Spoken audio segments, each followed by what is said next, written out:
Assalamu alaikum wa rahmatullahi wa barakatuhu. Bismillahir Rahmanir Rahim, and welcome back to another episode of Ask the Alima. I'm really thrilled to be here, being able to answer all your questions and give you advice on so many relevant topics. I know so many of us have so many questions on our mind, and we just don't know who to go to for the correct Islamic guidance. And I'm so glad to be here to be able to cater for you all. So do send in your questions, call in if you have anything that you'd like to discuss, or speak to me live on the channel today. There's a number that I've stated on the screen, so do call in, and it's also lovely to hear from you all. Today I wanted to talk about a really important topic that comes up for so many people in so many families, but they aren't even aware of it. And I wanted to talk about the topic of perfection, expecting perfection from your family members in particular, because what we do find is me working from a place of, being at service to the people, coaching and working with clients who are Muslim women. I have seen this pattern come forward so many times where we get stressed out because we are seeking perfection in so many different areas of our life, and that can lead people to feel very stressed, burnt out, and frustrated with themselves, never feeling like they're good enough. And not only do we see this in families and expecting it from yourself and from your spouse, your children, your home, your career, we can even go down that road of expecting ourselves to be perfect when following our deen. So there's quite a few things I want to cover today, inshallah, but like I said, it is a really important one that I feel like we need to become aware of if we are dealing with these traits within ourselves, or if we're dealing with these traits within our partners. So do stick around to the end, and if you do have any questions, anything, even stories you want to share, I love hearing them. I love to see how these issues may be present in your life, or how you've dealt with them in the past, or how you are dealing with them, because it's always good to know how you're moving forward, because at the end of the day, we don't want to stay in that position of being stuck constantly. So there's and if you do have any questions, please do, like I said, do message. I have a question from one of our viewers who has sent a question in previously that I will be answering today on the show as well, inshallah. So it's an important one, so do stick around. So perfection, whenever we hear the word perfection, we always say, oh yeah, that's a great thing. Before, when I wasn't very aware of what perfection is, I used to hear that someone was all striving for perfection, I just think, yeah, that's great. Who doesn't want perfection? Well done to that person. But what we don't realize is the toll and the effects it has on one's mental health.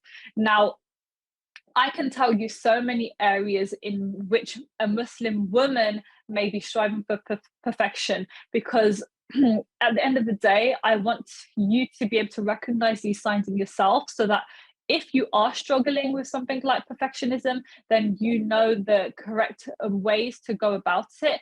And I also want to give you additional tips on how you can relate that back to Allah, because at the end of the day, I'm here to tell you that everything you're struggling with, anything that you're going through, you can ask Allah to help you with that. You can become closer to Allah through your struggles too. And I think that's such a beautiful thing with our deen.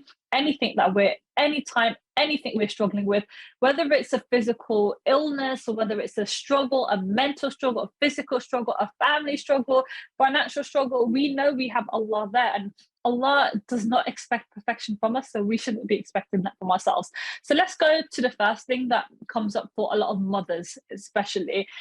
So you may not have even dealt with perfectionism any time in your life. You might have been a really carefree, relaxed personality, same like how I was, and then you have children, and you feel like you have a pressure on raising them correctly. And I feel like society puts so much pressure on us as mothers, parents, fathers, to ensure that you're doing your absolute best for your children, and there's nothing wrong with that.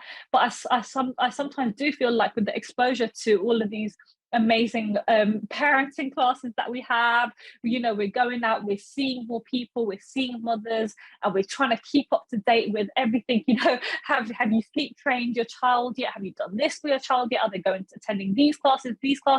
Have they reached these milestones? And it can feel very, very overwhelming. And if you're not doing these things, you tend to feel like you're being left behind, or you're not doing enough for your children, and you're almost damaging your children it's crazy because but it's the truth. Like when we look back at our parents and maybe our grandparents, I don't feel like they had these same struggles as us. Like me being a Muslim woman living in London, having, you know, three young children, I definitely do feel that pressure from time to time. And I need to remind myself that I'm doing my absolute best. Because what can happen is that you start feeling like you're not good enough, and then there's this really vicious cycle that takes place where now you're like, okay, I need to do more, and I need to do things that maybe I don't even want to do. Maybe it's pushing my kids more than they need to be pushed. Maybe and there's nothing wrong with encouraging your children, don't get me wrong, but pushing them to be more, do more, and that will, and whenever they are not achieving or overachieving, I'll never feel like they're enough as well. I'll always feel like they can do better. And then I will start feeling frustrated with my children. So this is how we can feel like, this is how sometimes we can notice these signs of perfectionism when it comes to parenting and our children. And like I said, then what happens is that we're never happy with our children. Like, astaghfirullah, may Allah forgive us, but we're like, everything they do, you know, they could be really great children, mashallah, but when they go to school, when they bring back their results, well, you could have done better if you studied hard enough. But what we don't realize is that society puts these expectations on us, but that doesn't necessarily mean these are realistic expectations for ourselves. And as individuals, you may have a neighbor whose son is great and doing amazing work, and he's working so hard for his GCSEs, and he's always studying, mashallah, and then he's also waking up early and going to the masjid and doing so much. And then you're like to your son, you need to be doing that too. And then you feel like you're not a good parent, and then you feel not so great about yourself. And then that has just sucked out all the joy of being a mother to this son, and it has sucked out probably all the joy of being a son to you as a mother as well, or as a father as well. So this is how it can really play a huge impact on us when we need to. And what the first thing I would say is, number one, look at what your expectations are of the people around you and of yourself. So what are my expectations? So if it's coming to, let's say, parenting, what are my expectations of me as a mother, or what are my expectations of my son? And you need to think, are these expectations even realistic? Or am I wanting too much? Am I expecting my son or myself to tick far too many boxes? Because at the end of the day, like, our children didn't choose to. I always say this, it's crazy, because our children didn't choose their parents. They didn't. They have us whether they like it or not. So what we need to do is make this a pleasant experience for both of us, for us as parents and for them as children.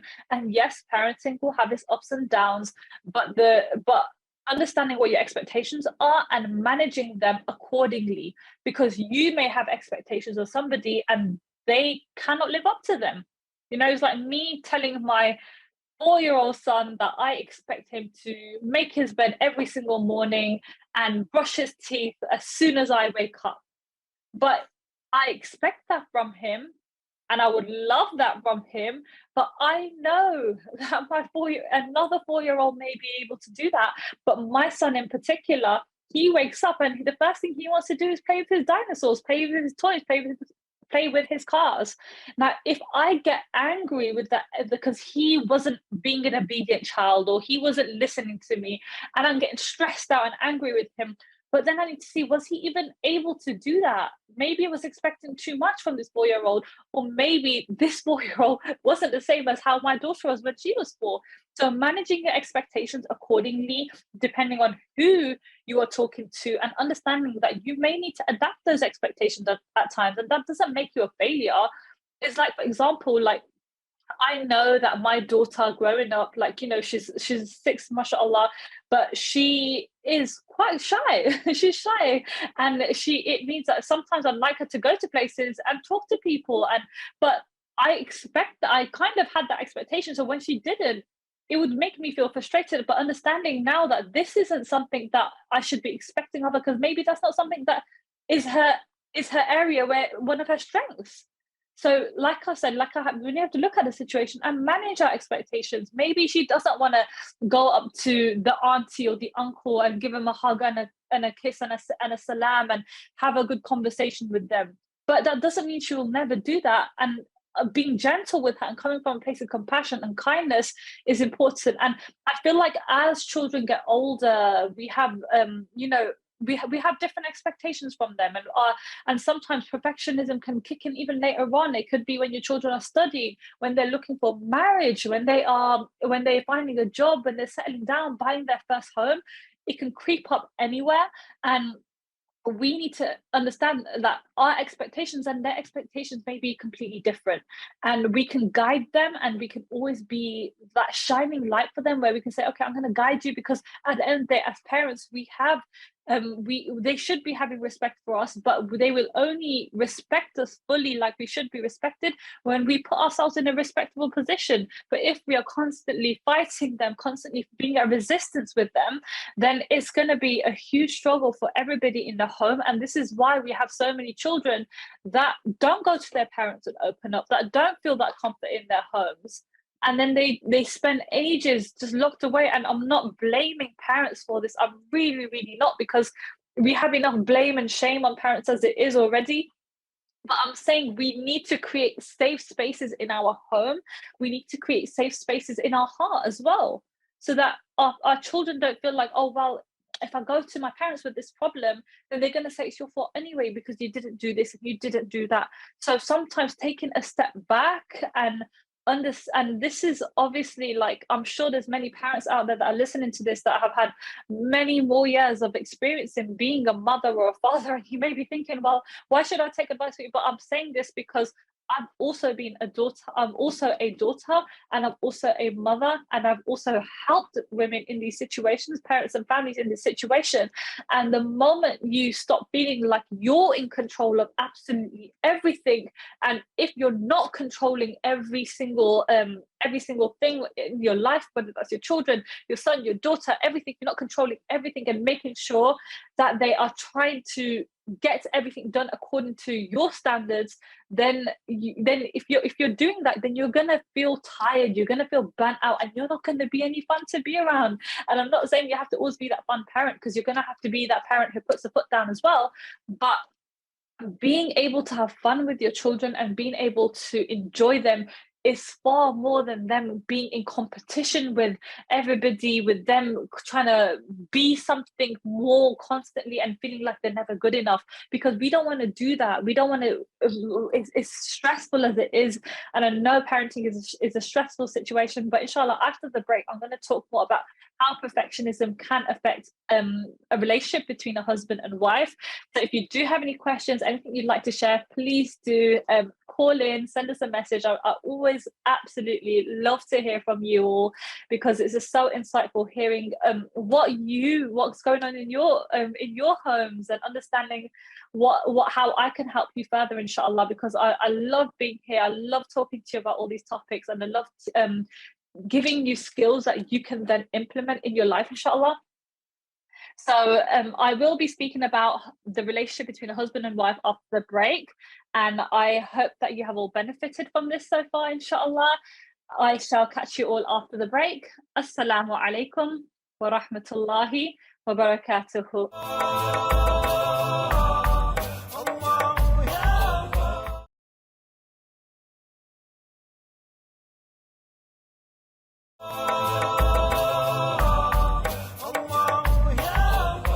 Assalamu alaikum wa rahmatullahi wa barakatuhu. Bismillahir Rahmanir Rahim, and welcome back. So we've got a really good topic going on today. We're talking about expecting perfection from our family members, our children. So I did just touch upon how we as parents can expect perfection from our children, and the impacts it can have on their lives, and what we should be striving for instead, inshallah. So if you have missed out, don't worry, you can catch the replays on our Facebook page, inshallah, where you can go back and listen to this, share it with family and friends, and hopefully you are all benefiting from today's show. So now I want to go into more detail about something which is probably, I feel like it can affect so many people, especially younger couples who are getting married in this day and age of social media. Because at the end of the day, let's talk about how social media can impact relationships. When anyone posts on social media anything to do with their relationship, yeah, you may have the odd person here and there that will be totally vulnerable, open, and honest with you. But social media, people are mainly posting the highs of their life. People are showing their happiest moments, their precious moments. They don't want to show off the real stuff because nobody cares much for real stuff. But people are showing everything, when their anniversaries, their birthday parties, their cute dinner dates, the beautiful gift that their husband bought them, the bouquet of flowers, the new car, the new this, the new that, the new home, mashallah. And because of how we are seeing relationships only on the outside, even when we go out, when we leave our homes, we don't really see relationships. We don't really see real life relationships unless it's within our own home. And then when we aren't getting this perfect relationship in our own home, we can start feeling like our relationship isn't working. Now, I know so many people know this and they are aware of this, yet they don't even realize that they still are in these toxic thinking patterns of thinking that their relationship is really, really broken and it's a huge mess and it cannot work. And we also have these expectations, like so many people say to me, message me and say, my husband does not care about me. This was a really common one. Now, whether you agree with me or not, like I found this one was a really interesting one to bring up in today's show. Like, my husband doesn't care about me at all. He didn't even remember my birthday. Okay, I understand that for some people, birthdays are a huge, big deal. But the problem that I had with this was that he doesn't even care about me. And when you ask these people, but is he your husband there for you? Is he providing for you? Are you spending time together? Does he make you feel safe? And they're like, yeah, but he missed a huge thing, which was my birthday or my anniversary. And I'm just like, whoa, like, do you see, like, I'm not gonna lie, my own partner's probably missed or probably not paid much attention to my birthday because besides the point, birthdays aren't a huge thing in my home. Is we like to buy each other gifts and we like to celebrate each other's achievements, but birthdays aren't just a huge deal in my home. But now this woman, I had to say to her, maybe, just maybe, if you think about, if you take out the whole idea of he doesn't care about me and think maybe he doesn't have the same interests as you do. Maybe he doesn't see birthdays as a huge important thing like you do. But she goes, yeah, but well, he does know that. He does know how important they are. And I understand that. But now but where did this expectation even come from? She goes, well, my friends celebrate their birthdays. My friends' husbands celebrate their birthdays. I've seen this happening. But I'm like, yeah, but you can't have these same expectations for your spouse. Your spouse may have other places where he or she is really that's why you married them, because they're a really great person. And that the fact that they aren't gonna tick every single box, maybe it's something. Maybe you have a great guy who is kind of messy, but that doesn't mean he's no longer a great husband. And you may have a wife who isn't a great cook, but she's a great wife. She's a great source of comfort to you. But we're too caught up on the things that aren't going right in our relationships that it robs us from the greater happiness that we can find and the greater comforts that we can find with our spouse.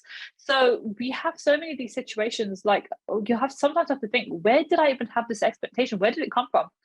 Yeah, you may feel like, well, it's common sense. My partner should be celebrating my anniversary for like 3 days and taking a week off work. But where did this expectation come from? Okay, if you have these expectations, you need to understand that does your partner have these same, does he share these same values as you? Does he want to do these same things? Because now it's like me saying that I absolutely love I love going out. I'm a very outgoing, I love being outside the house, going for walks. I love being at home too, but I love doing those things. Now, when I first got married, I expected my husband to want to do the same things because you love me and you should just be into the same things as I am. But he wasn't. The truth is, he wasn't. And maybe at that time, being a lot younger, it was a hard pill for me to swallow. But looking back at it, hold on a second, why should he like the same things? That doesn't take away from him being a great partner. I can do those things with other people. I could do those things with him from time to time, but I shouldn't be expecting that he is into all the same things I'm into. It shouldn't be expecting that he is like the husbands that your friends may talk about. It's your relationship is going to be very different. Stop comparing your relationship to others, because that is one thing that will rob you of the joy that you already have in your relationship. Thinking that your husband isn't good enough, or your wife isn't good enough because, well, my friend's wife does this, or my mate's wife, he does that, she does this, so isn't that normal? Okay, because everybody's normal is very, very different. Now, you saying what's normal in your relationship based on somebody else's relationship is unfair, because you two are two different people, you have two different personalities, and when it comes to relationships, it's always a little bit difficult, because you have two people becoming, well, living together, and it can be difficult. So another thing is, like, especially in day-to-day living, you can expect perfection from your partner. Like, what I find is that women are, because I work mainly with women, I can relate to so many of their struggles, because I may have been through it myself, or I may have worked with others who have been through them. So one of them is that my partner, he is so messy, or he doesn't help with the chores in the house, or he doesn't work in the house, he doesn't give me a hand in with the housework. And I always have to remind him. There's nothing wrong with reminding your partner, but now the expectation that he should just know and he should just do everything straight away. Remember that the house being messy or the house not being clean may be really, really important to you, and it may just not be as important to him. I'm not saying your partner shouldn't be helping in the house with the housework, but they just may need a nudge. They may just need a reminder. I'm not saying you need to go down the path of nagging your partner and being annoying and demanding that he helps and or she helps out in the house. But I'm saying manage your expectations. Don't be upset if you have to remind your spouse that, can you bring down the laundry, for example, because they may have been thinking about other things. They may have been just simply relaxing, not thinking about anything, switching off after a long day of work. Who knows? I don't know what it is for you. And the thing is, what's important to the wife may not be important to the husband, and and not important. Let's say what's a priority to the husband may not be a priority to the wife. So this is how we can start understanding where we may need to cool it off a little bit in our own relationships, because this can lead us down a path of saying that my partner is just doesn't get it. He or she has no interest in making my life pleasant, even though he or she knows exactly how. And like I when sometimes I even get annoyed with my own family members at times, because I'm like thinking, well, why didn't he just do that? It was so easy to have done that. But then I'm thinking, wow, subhanallah, let's check in with ourselves first. How many times did he tell me to make sure that I've closed the door and I've forgotten because it just wasn't important to me? So obviously we try our best. This is what I'm getting at. We try our best in our relationships. We do. We need to try our absolute best, and we need to value the partners that we have and try and make their lives more pleasant, and pull our weight in our homes. But I'm talking about expecting perfection, getting angry when things haven't been executed perfectly. And especially with relationships, you can have a plan or expectation of your relationship, and it's something that you've always had within you because of things that you've seen in your own home. You may have had a family that have always sat together for dinner. Let's say I've come from a family where we all sit together for dinner, and that's amazing and that's great. And then I'm married into a family, and they all sat together for dinner, so it was fine. But now let's say in the situation where my partner has never sat down to eat dinner with his family before, and it was always something that he'd done alone. Now, when I'm having this expectation that no, you need to sit down and have, like, what are you thinking? That's crazy. And see, okay, I understand that this is my expectation, but let's see why this may be difficult for my partner to give me at this time.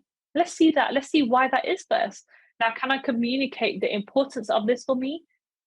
Will I be able to get him to understand why it's important to me? But even that, you cannot force your ideas onto your partner. It's not something that we can do, because when we come into our relationship from a place of, I'm going to force or control what the other person does so that I can get perfection in my life and perfection in my relationship, there's no place to have a healthy relationship. Instead, we're going to be burning down our own bridges in our home. We're going to find it very, very hard to be with each other. We're going to find it very difficult to be with each other. And we can start actually causing more problems for one another as well. So hopefully this is something that we can all, check in with ourselves with, because we may be dealing with this. And if you are dealing with that, then obviously there's so many resources out there that you can turn to, books you can read, self-help books. But it's about recognizing it in the first place. It's always a great start of recognizing it in the first place. Otherwise, like I said previously, it can lead you down that road of constant frustration, feeling stuck. So many people feel stuck in their lives, like they're never moving forward. But really, it's just about managing what the expectation was from life in the first place. Because life is going to come with so many hiccups. And this is something that we all need to accept here right now, is that life will not be plain sailing. You have this vision and this expectation of how life should go, but it will probably never be like that. Yes, things will go right, alhamdulillah. All praise be to Allah when things go correct, like how we want it to go. But even when it's not going our way, there's wisdom in that from Allah subhanahu wa ta'ala. Allah is redirecting us, and we need to adapt to those situations. So many times I say, like, even this is a good one that comes up in relationships, and people say that, oh, I had this plan and it didn't go how I wanted it to go, so I can't enjoy my time with my partner.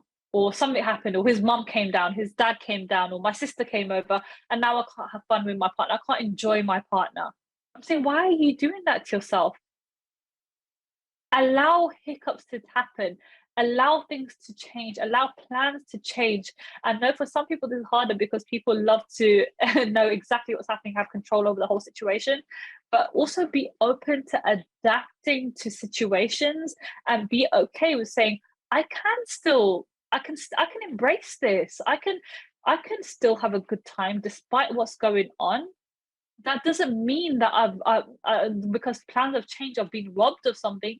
It just meant that I didn't see this coming, and not everything's out of your control. Wise women, wise people, wise men will know that everything is in their control. So hopefully this is something that we can check in with ourselves with. So we talked about perfectionism with our children, with our spouse. So hopefully we can look at these areas in our own life and see where we may need to work on these specific things. So hopefully, inshallah, we'll talk more about this after our break. And if you do have any questions, please do let us know. Assalamu alaikum wa rahmatullahi wa barakatuhu.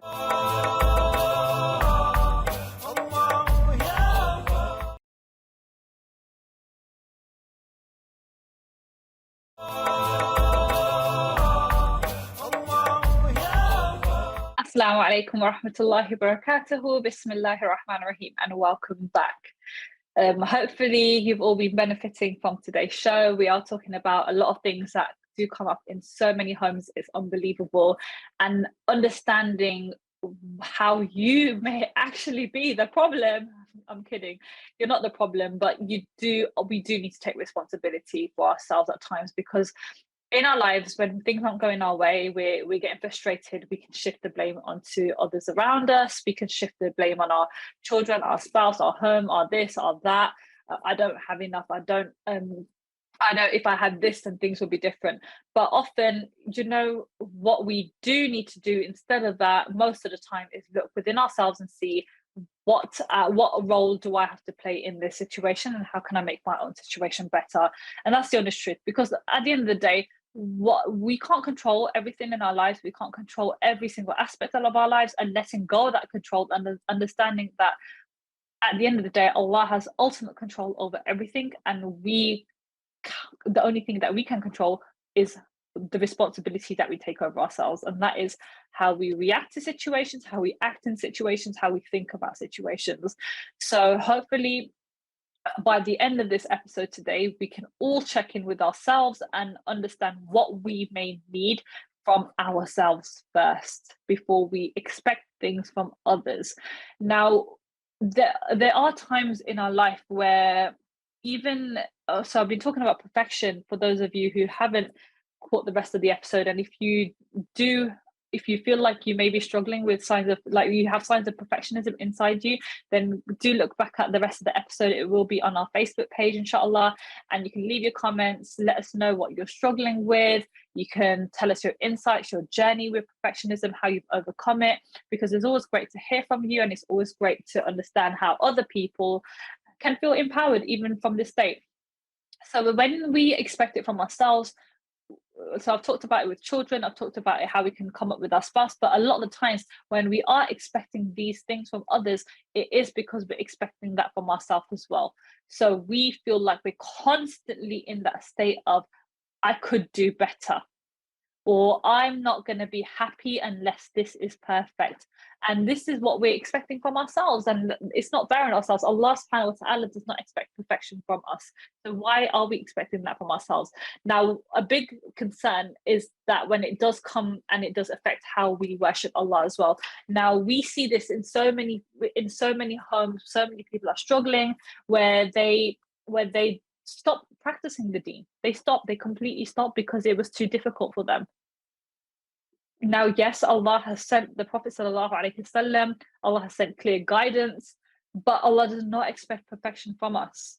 Allah expects us to keep trying.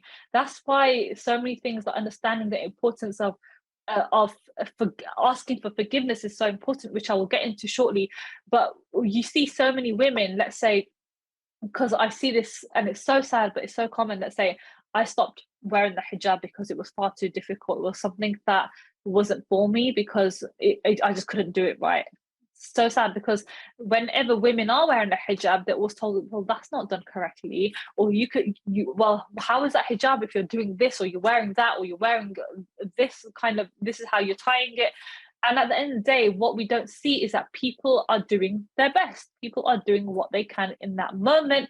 And yes, they're not perfect. We need to accept that people aren't perfect. Even when it comes to the relationship with Allah, the connection they have with Allah, it's something that they constantly need to work on. Now, whenever we turn around and say to people, or the way you prayed your salah, that wasn't even correct. You done it too fast, or you done it like this, or your hands were placed here, then we're putting them off because they done their best with the knowledge that they had. Yes, we can guide people. We can guide people. That's amazing. It's always good to be surrounded by people who will be honest with you and can guide you, not people who sugarcoat everything. But what I'm talking about here is when we go down that road of telling people that, what's the point of doing it at all if you're not going to do it properly? This is damaging. This is damaging so many people, the good deeds that people are doing, and we as a Muslim ummah play such a huge part in it. And there'll be a woman giving da'wah, and they'll be like, well, why are you doing that? Leave that for the men. You're not good, or you're not good. Who are you to give these words of advice? Only a scholar can speak these words and give nasiha and give advice. So we are constantly putting people down, because if they're not at that high standard, high level, then what's the point of doing it anyway? And then what we do is we can turn people away. Or if we are doing that to ourselves as well, I'm not going to pray my salah, because if I can't do 5, I'm not going to do any. What good is coming out of that for us? But have you noticed that this is how Shaytan can get to us as well, by telling us that we need to be perfect, or we shouldn't do it at all? So this is how Shaytan can get to us, and we need to be very aware of this, because Shaytan can get to us even through our good deeds. If he can't get to us by sending us to the nightclubs and doing drinking and gambling, then he will get to us through our good deeds. So we need to ensure that we are not completely slipping, and we do need to ensure that we're checking in with ourselves and making sure that we're doing our absolute best at that time, and understand that Iman will have its highs and lows. You'll feel more motivated at some points, and you'll feel less motivated at some points, and understand that will come, and that you're constantly, that doesn't mean that you're not going to be moving forward. Part of moving forward is understanding that you have dips, and then you can pick yourself back up, rather than wallowing in that dip and self-pity and thinking, I can't do this. That kind of mindset isn't going to help anyone. It's really important as a Muslim to have a strong mindset, because that is what will help us connect with Allah in the way we are meant to.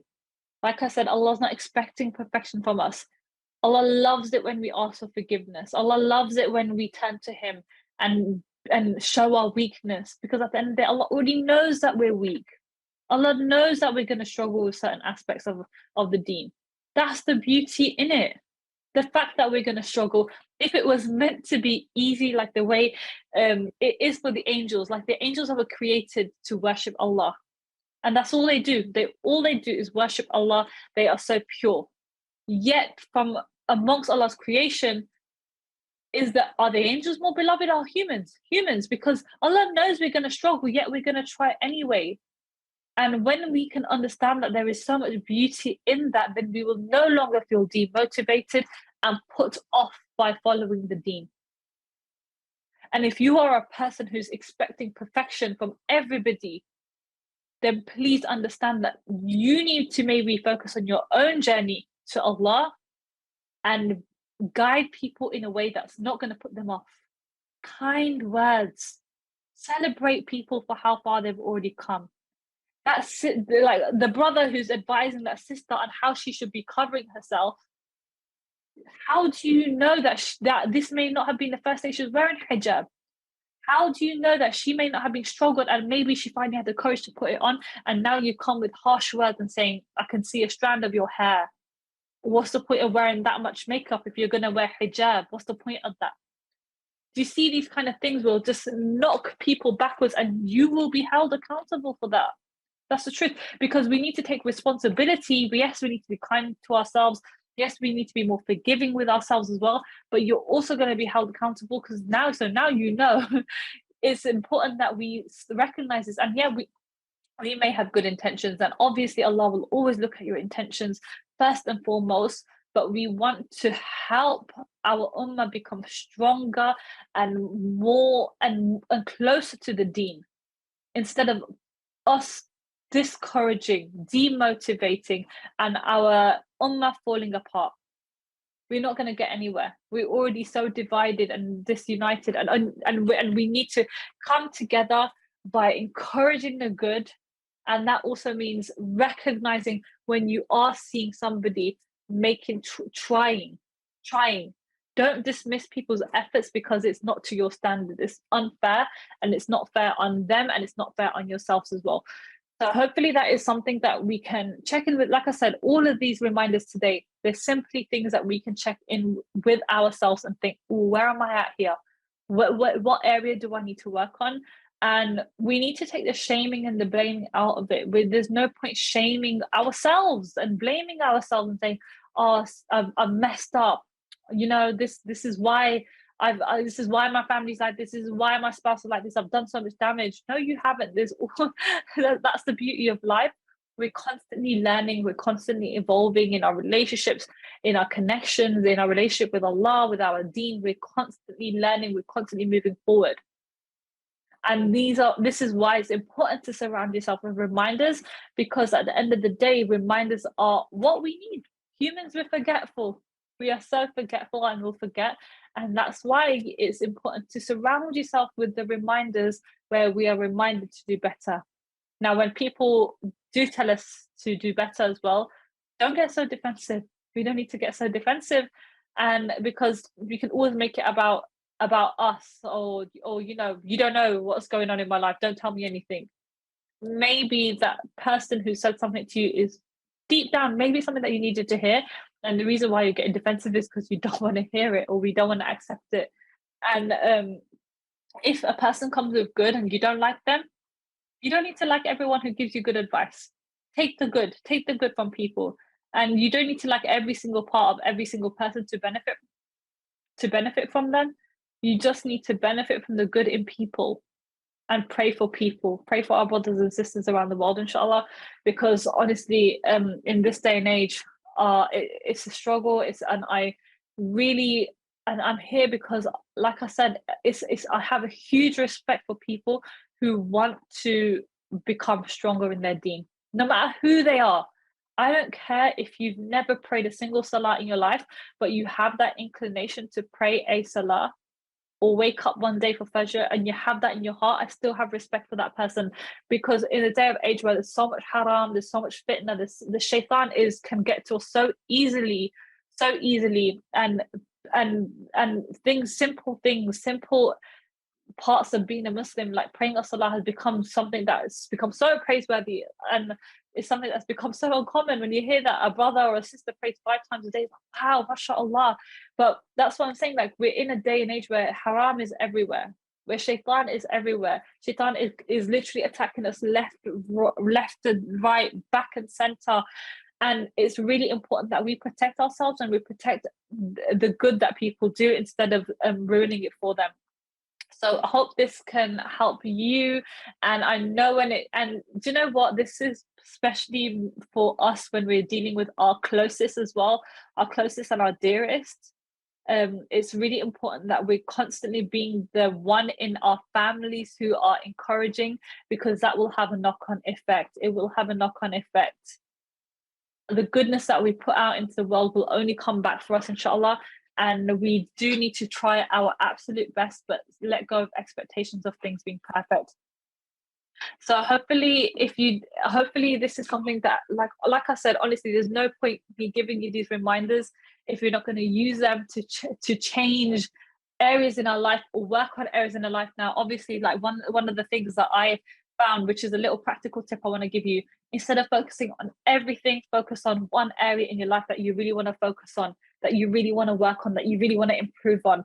Because we're surrounded by constant reminders. That's great, but that means our focus is everywhere. And sometimes we're like, I need to work on this first, and if I'm not good at this, then I can't do this.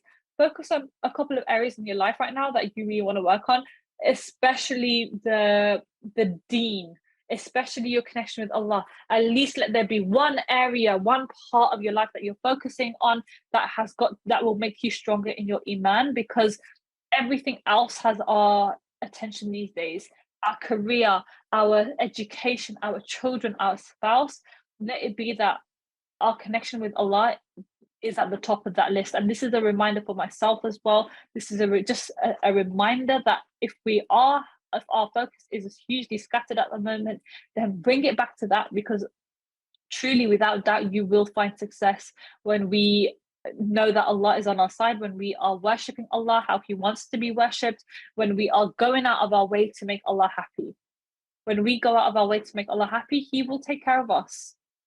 And funnily enough, my son asked me today that will Allah not like me if I shout? And I was like, where did you get that from? Allah loves you. Allah loves you, and as long as you are trying your best, and when you do make mistakes, you ask for forgiveness. So inshallah, after the break, he inspired me to talk about this today, because it was just like a moment where I had to reflect.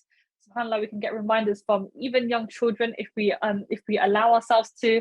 So hopefully I'm going to talk more about forgiveness after the break, so where we can begin on our journey. Like, Ramadan has gone, Ramadan has left us, and then hopefully inshallah we stay to witness another Ramadan. But I do feel like now we still do need those reminders where we're sitting down reflecting, and we are asking for forgiveness from Allah, because that kind of motivation that we had in Ramadan may have fizzled out, but that doesn't mean we need to lose it altogether. So hopefully after the break, I'll be talking about forgiveness. I want to share a story with you that is so beloved to me, that has really inspired me, inshallah. And if you do have any questions, we do have the last part of the show where I can answer them. Please do send in your questions so I can answer them, inshallah, after the break.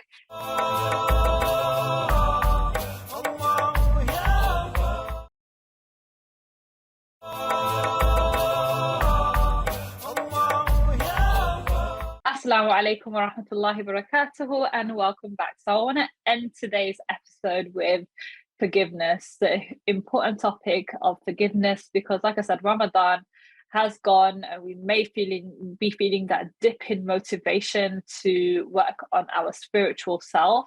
So let us start with forgiveness, because at the end of the day, forgiveness is so beautiful. Not only does it get rid of our sins, we also get rewarded for doing it. And we are sinners. Allah knows that we're sinners, and we get so much reward for asking for forgiveness from Allah.